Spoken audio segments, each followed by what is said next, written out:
আর নিষিদ্ধ কাজের মধ্যে রয়েছে একটা স্ত্রী মিলন। এহরাম বাঁধার পরে যদি কারো স্ত্রী মিলন ঘটে যায়, তাহলে এবছরের তফ সে হজ তার বাতিল, আবার সামনের বার করতে হবে। চলেন, হাত তুলে দোয়া করার পালা আসলো। এবার কে কেমন ক্ষমা চাইতে পারে বলেন আপনি। লা ইলাহা ইল্লাল্লাহু ওয়াহদাহু লা শারীকা লাহু লাহুল মুলকু ওয়া লাহুল হামদু ওয়া হুয়া আলা কুল্লি শাইইন কাদির। আল্লাহর নবী বলেন, খায়রুদ দুআয়ে দোয়া ইয়াউমে আরাফা, আরাফার দিনের দোয়া সবচেয়ে উত্তম দোয়া। খায়রু মা কুলতু আনা, আমি যেটা বলেছি সেটা উত্তম দোয়া। অল আম্বিয়া মিন কাবলি, আমার পূর্বে যে নবীগণ বলেছেন সেটা উত্তম দোয়া। পৃথিবীর সব নবী আরাফার মাঠে বলেছেন, লা ইলাহা ইল্লাল্লাহু ওয়াহদাহু লা শারীকা লাহু লাহুল মুলকু ওয়া লাহুল হামদু ওয়া হুয়া আলা কুল্লি শাইইন কাদির। হাত লেগে গেছে, থেমে যান, তাসবিহ তাহলিল করেন, আপনার তালবিয়া পাঠ করেন, আবারও হাত উঠান। দিন যত যাবে হাত তুলে তত বেশি দোয়া করতে হবে, কান্নাকাটি করতে হবে। আয়েশা রাদিয়াল্লাহু তাআলা আনহা বলেন, রাসূল সাল্লাল্লাহু আলাইহি সাল্লাম বলেছেন, মা মিন মুসলিমিন আকসারা ইতিকাল্লাহু তাআলা ফিহি আবদান ফি ইয়াউমে আরাফা। আরাফার দিনে যত মানুষকে জাহান্নাম থেকে মুক্তি ঘোষণা দেওয়া হয়, পৃথিবীর আর কোনো দিন তত ঘোষণা দেওয়া হয় না। তা লাইলাতুল কাদর হোক, তা জুমার দিন হোক, যেটাই হোক না কেন, আল্লাহ তাআলা মানুষের সামনে প্রথম আকাশে নেমে আসেন। ফেরেশতাদের সামনে গর্ব করে বলেন, মা আরাদা হাউলায়ে, বলো ফেরেশতারা জিবরাইল মিকাইল এরা কি চায়? দেখো ফেরেশতা, উনজুরুল ইবাদি, আমার দাস-দাসীকে দেখো, ফাতাউনি, তারা আমার কাছে এসেছে শোষণ গোবরা, এলোমেলো চুলে ধুলাবালি মেখে।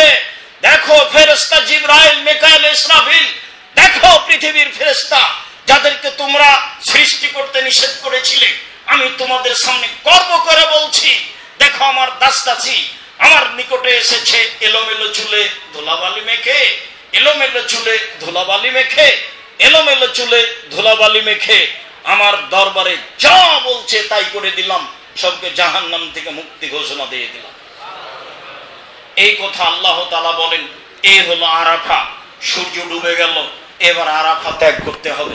সূর্য ডুবে যাওয়ার আগে আরাফা ত্যাগ করার কোনো পথ নেই।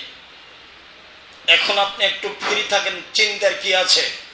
স্ত্রী থাক, মা থাক, বোন থাক, পায়ে হেঁটে চলে যেতে পারবেন, মায়ের হাত ধরে থাকেন, এক সময় আধা ঘন্টা, 2 ঘন্টা, 3 ঘন্টা পরে মুজদালিফায় চলে যেতে পারবেন। গাড়িতে গেলে লাগবে 5 ঘন্টা, 6 ঘন্টা, পায়ে হেঁটে গেলে 1.5-2 ঘন্টা, বেশি তো আর পথ নেই। মাগরিবের পরে, সূর্য ডুবার পরে মুজদালিফায় যাবেন, তালবিয়া এটাই চলতে আছে, লাব্বাইক আল্লাহুম্মা লাব্বাইক লাব্বাইক লা শারীকা লাকা লাব্বাইক ইন্নাল হামদা ওয়ান নি'মাতা লাকা ওয়াল মুলক লা শারীকা লাক। মুজদালিফায় গিয়ে মাগরিবের সালাত হবে 3 রাকাত, এশার সালাত হবে 2 রাকাত। 2 সালাতের মধ্যে কোনো তাসবিহ চলবে না, বিতির চলবে না, কোনো তাসবিহ তাহলিল জিকির আজকার কিচ্ছু নেই। 2 সালাত হয়ে গেছে, সুন্দরভাবে প্রশান্তির সাথে একটু শুয়ে যান। যেখানে যা মিলেছে সেখানে, পাথর হোক আর ইট হোক, যেভাবে হোক না কেন একটু শুয়ে যান। ফজরের টাইম হয়ে এসেছে, আপনি উঠে ওযু করে সালাত আদায় করে নেন। ফজরের সালাত আদায় করে তালবিয়া চলতে আছে। সূর্য ওঠার আগে হাঁটতে থাকেন, চলতে থাকেন সামনের দিকে, লাল রাস্তার উপর দিয়ে যেতে যেতে দেখবেন লেখা আছে মসজিদ মাশআরে হারাম। ওখানে গিয়ে হাত তুলে দোয়া করতে হবে। আল্লাহ রাসূল বললেন, ফাজকুরুল্লাহ ইনদাল মাশআরিল হারাম, পৃথিবীর মানুষ তোমরা মাশআরে হারামে আল্লাহকে ডাকো। আপনি এটা খুঁজেই পাবেন না নিজে না খুঁজলে। ওই পথ দিয়ে হাঁটতে থাকলেই আপনি ওখানে চলে যাবেন। ওখানে দোয়া করার পরে হাতের ডান সাইডে যেতে হবে। এইবার দিন হয়ে গেল, আজকে হলো 10 তারিখ, মিনার 3য় দিন। আজকে 9 তারিখে আরাফায় ছিলাম। আরাফার দিন ফজরের সালাত পর্যন্ত কেউ যদি আরাফার মাঠে উপস্থিত হয় তাহলে তার হজ হয়ে গেছে। ফজরের সালাত পর্যন্ত যদি আরাফার মাঠে উপস্থিত হতে না পারে তাহলে হজ বাতিল, আবারও তাকে হজ করতে হবে। আরাফার বিষয়টি এত জটিল। হজ বলতে আরাফার মাঠকেই বুঝাই। সম্মানিত দিনী ভাই বোন, এবার আপনি পাথর মারতে যাবেন সূর্য ওঠার পরে। পাথর মারতে যাওয়ার সময় হাদিসের অনুবাদ করে আলোচনা লম্বা হতে পারে। বাম সাইড দিয়ে উঠবেন, প্রথমে জামরা আছে, এখানে পাথর মারতে হবে না। দ্বিতীয় জামরা আছে, এখানে পাথর মারতে হবে না। জামরাতুল আকাবা বা জামরাতুল কোবরা, শেষেরটা হলো বড় জামরা। গিয়েই সামনে মুখে পাথর মারলে ভালোভাবে মারা যাবে না, একটু আগিয়ে গিয়ে ওই পাশে চলে যান, তাহলে দেখবেন খালি। বাম দিক দিয়ে উঠবেন, তাহলে রাসূলের সুন্নাত মতো হবে। পাথর মারার সময় বাম হাতে থাকবে কাবা ঘর, ডান হাতে থাকবে মিনা। আল্লাহ আকবার বলে পাথর মারবেন, 7টা পাথর, 7 বার আল্লাহ আকবার। আপাতত আজকের প্রথম কাজ শেষ হলো। আজকে জুলহিজ্জার 10 তারিখ, হজের দিন। জুলহিজ্জার 10 তারিখের 1 নম্বর কাজ পাথর মারতে হবে। জুলহিজ্জার 10 তারিখের 2 নম্বর কাজ মাথা নেড়ে করতে হবে। জুলহিজ্জার 10 তারিখের 3 নম্বর কাজ কুরবানি করতে হবে। জুলহিজ্জার 10 তারিখের 4 নম্বর কাজ কাবা ঘর তওয়াফ করতে হবে। জুলহিজ্জার 10 তারিখের 5 নম্বর কাজ সাফা মারওয়া সাই করতে হবে। জুলহিজ্জার 10 তারিখের 5 নম্বর কাজ, 6 নম্বর কাজ মিনায় ফিরে আসতে হবে, জরুরি। 19-20 হয়ে গেলে জরিমানা দিতে হবে। যা বলেছে মুআল্লিমের জন্য দায়ী, করতেই হবে। সহজ পথ। কি সহজ পথ? পাথর মেরে কাউকে নিবেন না সাথে। ভাষা না জানলে কি হবে? পাথর মেরে সোজাই যেতে থাকেন, দেখতে পাওয়া যাবে ওখানে হারাম হারাম লেখা আছে। বা মানুষকে বলবেন আমি হারাম যাবো, এই কথা বলতে হবে না, খালি বলবেন হারাম। তাহলে আপনি আধা ঘন্টার মধ্যে হারাম চলে যাবেন। কোথায় কোন দিকে গেলেন? আর নেমেই দেখবেন 2 দিকে অনেক মানুষ মাথার চুল নেড়ে করছে, করে নেন, তাহলে তো 2 নম্বর কাজ হয়ে গেল। হেঁটে গিয়ে কাবা ঘর তওয়াফ করলেন, সাই করলেন, এই কাজ শেষ। ফিরে আসতে হবে। সেই কোথা থেকে কি যে করলো, 95% জন আজই ক্লান্ত হয়ে গেছে পাথর মারার আগে। দেখুন মুআল্লিম বলছে যে আমি যখন আরাফার মাঠে গেলাম তখন কোনো হাজি আমার সাথে নেই, সব হারিয়ে গেছে। তা আমি একাই খুঁজতে থাকলাম, খুঁজে পাওয়া যায় না, কোথায় আছে চেনাও যায় না। একাই হাঁটতে লাগলাম মুজদালিফার পথে। দেখি এক পর্যায়ে একজন সাথে আমার দেখা, ওও খুশি হয়ে গেল, আমিও খুশি হয়ে গেলাম। এইভাবে দেখা গেল 2-4 জন আমার সাথে হলো। শেষ পর্যন্ত পরের দিন সকাল হতে হতে সবাইকেই পাওয়া গেল। কে যে কোথায় গেল আমি বুঝতে পারিনি। তার মানে ভিড়ের কারণে আছে, বুঝতে না পারার কারণে আছে, মুআল্লিমের কারণে আছে, হজ ঠিক মতো করতে পারে না। এখন 2টা কথা বলি।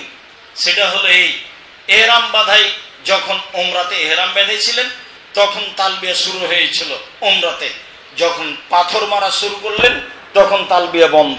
আর এই যে হজের 8 তারিখে তালবিয়া শুরু করলেন লব্বাইক আল্লাহুম্মা লব্বাইক, এটা বন্ধ হবে কখন? এই যে 10 তারিখে সকালে যখন প্রথম পাথর মারলেন বড় জামরায়, তখন তালবিয়া বন্ধ।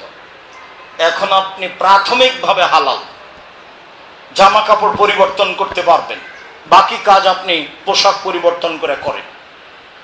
বাকি কাজ আছে মাথা নেড়ে করা, বাকি কাজ আছে কুরবানি করা, বাকি কাজ আছে তওয়াফ করা, বাকি কাজ আছে সাই করা। এগুলো আপনি পোশাক পরে করেন। তবে তওয়াফ করাবার পূর্ব পর্যন্ত স্ত্রী মিলনে যেতে পাবেন না। আর নিষিদ্ধ কাজের মধ্যে রয়েছে একটা স্ত্রী মিলন। এহরাম বাঁধার পরে যদি কারো স্ত্রী মিলন ঘটে যায় তাহলে এবছরের তওয়াফ সে হজ তার বাতিল, আবার সামনের বার করতে হবে। এটাই সবাই মত পোষণ করেছে হাদিসের ভিত্তিতে। আর বাকি যদি ঘটে যায় তাহলে জরিমানা দিতে হবে। মুআল্লিম সাহেব বলবেন কোথায় ভুল ত্রুটি হয়েছে, টাকা দেন, আমি একটা কুরবানি করে দেব। এটা একটা স্বাভাবিক ব্যাপার। তা আপনি বলবেন যে ভুলের উপরে আমি কুরবানি করতে রাজি নই, আমি ভুল স্পষ্ট জানবো তখন করব, তাছাড়া নয়।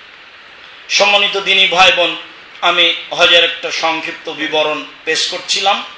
এরপরে মিলাই গিয়েই থাকতে হবে, অত গল্প করা হবে না, গল্প কমাতে হবে।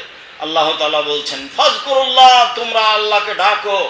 হজের পরের 2 দিন 3 দিন মিনা থেকে এসে জোহরের পরে পাথর মেরে যাবেন, শুধু তাসবিহ তাহলিল জিকির আজকার। পরের দিন মিনা থেকে এসে পাথর মেরে যাবেন জোহরের পরে। পরের 2 দিন মারার পর আপনি ফ্রি হয়েছেন, বাড়ি চলে যেতে পারেন।